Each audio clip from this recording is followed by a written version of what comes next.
Pemirsa, hujan dengan intensitas tinggi. Hujan deras dengan intensitas tinggi. Hujan deras yang mengguyur wilayah Banjarnegara, Jawa Tengah. Wilayah Pagentan, Banjarnegara, Jawa Tengah. Menyebabkan tebing di Desa Selatri, Karangkobar setinggi 12 meter longsor. Akibatkan sebuah bukit longsor dan 2 rumah tertimbun.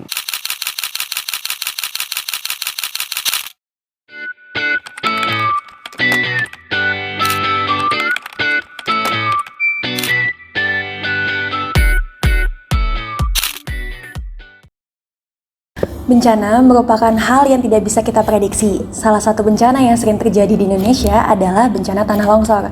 Tanah longsor dapat terjadi akibat curah hujan yang tinggi maupun aktivitas penduduk yang kurang memperhatikan daerah rawan tanah longsor. Tanah longsor dapat menyebabkan banyak fasilitas terdampak dan juga tidak jarang menimbulkan korban jiwa. Kondisi ini membuat kita perlu memiliki kesadaran dan pengetahuan yang cukup luas agar kita dapat mengetahui dampak dan bahaya yang dapat ditimbulkan. Tujuannya agar kita bisa mengatasi resiko dan bahaya yang ditimbulkan kepada penduduk, sumber daya alam, dan juga ekonomi, serta mengetahui langkah perencanaan untuk mengatasinya. Lalu bagaimana kita bisa mengetahui langkah perencanaan tersebut? Bagaimana analisisnya? Simak video berikut. Tanah longsor merupakan suatu peristiwa geologi yang terjadi akibat perpindahan massa batuan atau tanah dengan berbagai jenis, termasuk jatuhnya gumpalan bebatuan besar dari tanah. Dalam analogi sederhana, air yang meresap ke dalam tanah akan menambah berat tanah itu sendiri. Apabila air tersebut berhasil meresap hingga mencapai lapisan tanah yang kedap air, tanah akan menjadi licin dan menyebabkan pelapukan tanah di atasnya yang bergerak mengikuti arah keluar lereng. Tanah longsor dapat diklasifikasikan ke dalam 2 jenis faktor, yaitu faktor alam dan faktor manusia. Faktor alam yang termasuk adalah faktor biologis, seperti kemiringan lapisan dan keberadaan batuan yang telah mengalami pelapukan dan gempa bumi, iklim dengan curah hujan yang sangat tinggi, topografi yang berupa lereng curam, dan adanya getaran yang berasal dari gempa bumi, lalu lintas kendaraan, dan lain sebagainya. Sedangkan faktor manusia atau non-alam yang dapat menyebabkan tanah longsor adalah 1. Pemotongan tebing pada kegiatan penambangan batu di daerah dengan lereng curam. 2. Penebangan pohon di lereng curam sehingga mengurangi daerah resapan air. 3. Pengumpulan tanah urukan di sekitar lereng sebagai bentuk pembangunan di wilayah tersebut. 4. Sistem pertanian yang tidak memadai dalam memperhatikan keamanan wilayah irigasi. 5. Kurangnya kesadaran masyarakat terkait risiko bahaya tanah longsor. Bencana tanah longsor dapat berdampak pada manusia maupun alam itu sendiri. Bagi manusia, bencana ini dapat menimbulkan kerugian material seperti kerusakan fasilitas dan sarana prasarana, serta menimbulkan korban jiwa. Sedangkan bagi alam, tanah longsor menyebabkan keseimbangan ekosistem terganggu, kerusakan pada lahan maupun hilangnya vegetasi. Salah satu wilayah di Indonesia yang sering terjadi bencana tanah longsor adalah Kabupaten Banjarnegara. Bencana tanah longsor pernah terjadi di Kecamatan Pagetan, Desa Kalitlaga, Kabupaten Banjarnegara, Jawa Tengah pada Selasa 6 Februari 2024. Bencana ini diakibatkan oleh hujan berkepanjangan.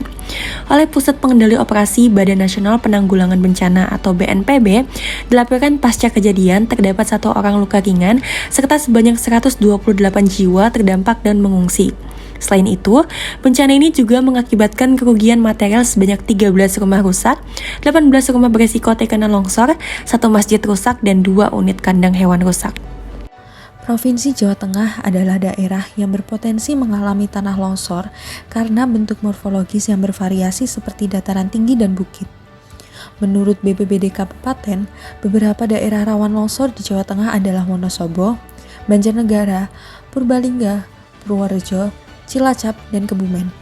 Selain karena faktor curah hujan yang tinggi, daerah-daerah ini memiliki kemiringan lereng yang agak curam dan memiliki jenis tanah latosol dan inseptisol yang rentan akan erosi tanah. Selain itu, penggunaan lahan juga menjadi salah satu penyebab. Lahan yang dinilai terlalu curam justru digunakan untuk membangun rumah ataupun pertanian. Padahal, lahan yang memiliki lereng yang curam seharusnya diperuntukkan untuk tanaman keras yang mempunyai akar yang dalam atau retifer dan memang berfungsi untuk mencegah longsor. Salah satunya adalah tanaman akar wangi. Hal tersebut juga menjadi cerminan bahwa masih kurangnya kesadaran penduduk di sekitar terhadap ancaman bencana di wilayah mereka. Berikut adalah analisis dampak dari bencana tanah longsor yang terjadi di Banjarnegara, Jawa Tengah. Menurut Undang-Undang Nomor 24 Tahun 2007, mitigasi adalah serangkaian upaya untuk mengurangi risiko bencana, baik melalui pembangunan fisik maupun penyadaran dan peningkatan kemampuan menghadapi ancaman bencana. Dalam kejadian tanah longsor yang terjadi di Kabupaten Banjarnegara, beberapa upaya mitigasi yang bisa dilakukan adalah 1. Melakukan penyuluhan mengenai risiko bahaya tanah longsor, langkah pencegahan dan evakuasi apabila terjadi keadaan darurat. Hal ini bertujuan untuk memberikan edukasi serta meningkatkan kesiapsiagaan masyarakat setempat. Kedua, melakukan mitigasi vegetasi yaitu dengan penanaman pohon yang mempunyai akar yang dalam dan jarak tanam yang tidak terlalu rapat serta diantaranya diselingi tanaman pendek yang dapat menjaga drainase air. Ketiga, membuat drainase lereng yang baik untuk menghindari air mengalir dari dalam keluar lereng. Dan yang terakhir, melakukan advokasi kepada pemerintah setempat agar membuat peraturan atau surat edaran terkait larangan untuk membangun rumah di lokasi rawan longsor, serta menjadikan lokasi tersebut sebagai sawah maupun kolam ikan. Terjadinya bencana alam tidak selamanya bisa kita prediksi, namun bisa kita tekan angka risikonya dengan pengetahuan dan kesadaran dalam diri masing-masing. Semoga video ini dapat menambah wawasan kita terkait manajemen bencana tanah longsor. Tetap waspada dan utamakan keselamatan ya guys. Dadah!